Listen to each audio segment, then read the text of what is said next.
Ayan ang aking diet mode para sa aking pananghalian.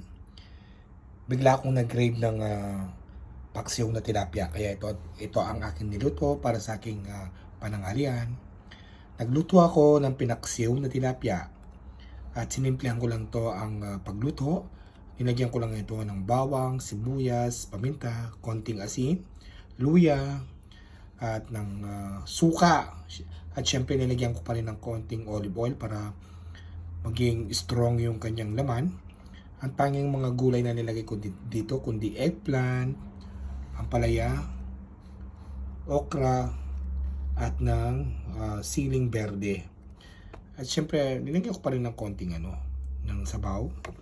Bagaman ito ay napaka matabang guys kasi konti lang yung asin na nilagay ko para safe siyang kainin. At hindi lang yun, healthy ang ating ulam for today. At syempre konting brown rice.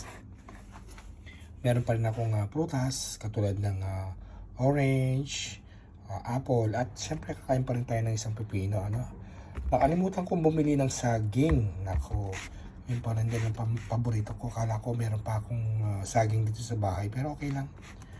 Kaya halina po kayo guys, saluhan po ninyo kumain itong aking pananghalian. Thank you for watching.